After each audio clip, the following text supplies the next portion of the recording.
Hello तो मेरे प्यारे प्यारे भाइयों, आप सभी का स्वागत है हमारे यूट्यूब चैनल शेखर ऑल में।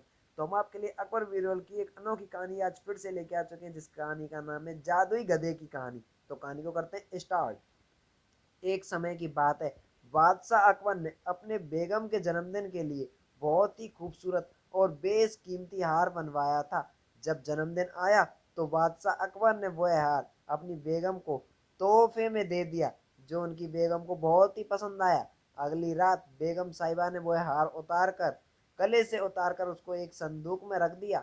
जब इस बात को कई दिन गुजर गए थे तो एक दिन बेगम साहिबा ने वह हार पहनने के लिए संदूक खोला, लेकिन हार कहीं नहीं मिला। इससे वह बहुत उदास हो गई और इस बारे में बादशाह अकबर को बताया। इस बारे में पता चलते ही बादशाह अकबर ने अपने सैनिकों को हार ढूंढने का आदेश दिया, लेकिन हार कहीं नहीं मिला। इससे अकबर को यकीन हो गया कि बेगम का हार चोरी हो गया। फिर अकबर ने बीरबल को महल में आने के लिए बुलावा भेजा। जब बीरबल आया तो अकबर ने सारी बात बताई और हार को खोज निकालने की जिम्मेदारी सौंप दी। बीरबल ने समय व्यर्थ न किए बिना ही राजमहल में काम करने वाले सभी लोगों को दरबार में आने के लिए संदेश भिजवाया। थोड़ी ही देर में दरबार लग गया। दरबार में अकबर और बेगम सहित सभी काम करने वाले हाजिर थे, लेकिन बीरबल दरबार में नहीं था। सभी बीरबल का इंतजार कर ही रहे थे कि तभी बीरबल एक गधा लेकर राज दरबार में पहुंच जाता है। देर देर से दरबार में आने के लिए बीरबल बादशाह अकबर से माफी मांगता है। सभी सोचने लगते हैं कि बीरबल गधे को लेकर राजमहल में क्यों आया है। फिर बीरबल बताता है कि ये गधा उसका दोस्त है और उसके पास जादुई शक्ति है। यह शाही हार चुराने वाले का नाम बता सकता है। इसके बाद बीरबल जादुई गधे को सबके नजदीक वाले कमरे में ले जाकर बांध देता है और कहता है कि सभी एक एक करके कमरे में जाएं और गधे की पूंछ पकड़कर चिल्लाएं, जापना, मैंने चोरी नहीं की है। साथ ही बीरबल कहता है कि आप सभी को आवाज दरबार तक आनी चाहिए।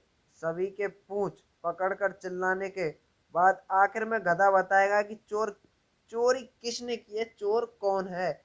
इसके बाद सभी कमरे के बाहर एक लाइन में खड़े हो गए और एक एक करके सभी ने कमरे में जाना शुरू कर दिया। जो भी कमरे के अंदर जाता तो पूंछ पकड़कर चिल्लाना शुरू कर देता, जापना, मैंने चोरी नहीं की है। जब सभी का नंबर आ जाता है तो अंत में बीरबल कमरे में जाता है और कुछ देर बाद कमरे से बाहर आता है। फिर बीरबल सभी काम करने वालों के पास जाकर उन्हें दोनों हाथों सामने करने को बोलते हैं, दोनों हाथों को सामने करने के लिए बोलते हैं और एक एक करके सभी के हाथ सूंघने लगते हैं। बीरबल की इस हरकत को देखकर सभी हैरान हो जाते हैं। ऐसे में ही सूंघते सूंघते काम करने वाले का हाथ पकड़कर बीरबल जोर से बोलता है, जापना, इसने की है चोरी। ये सुनकर अकबर बीरबल से कहते हैं, तुम इतने यकीन के साथ कैसे कह सकते हो कि चोरी इस सेवक ने ही की है? क्या तुम्हें जादुई गधे ने इसका नाम बताया?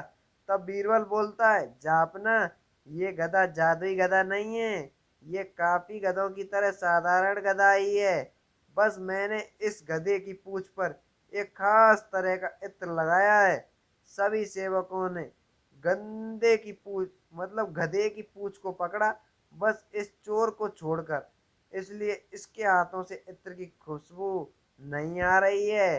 फिर चोर को पकड़ लिया गया और उसने चोरी की सभी सामान के साथ ही बेगम का हार भी बरामद कर लिया। बीरबल की इस अक्लमंदी की सभी ने सराहना की और बेगम ने खुश होकर बादशाह अकबर उसे उपहार भी दिलवाया।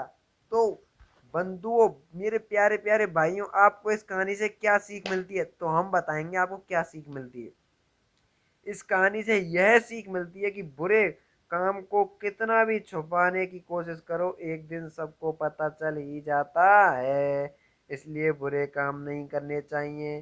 Thank you all, thank you guys.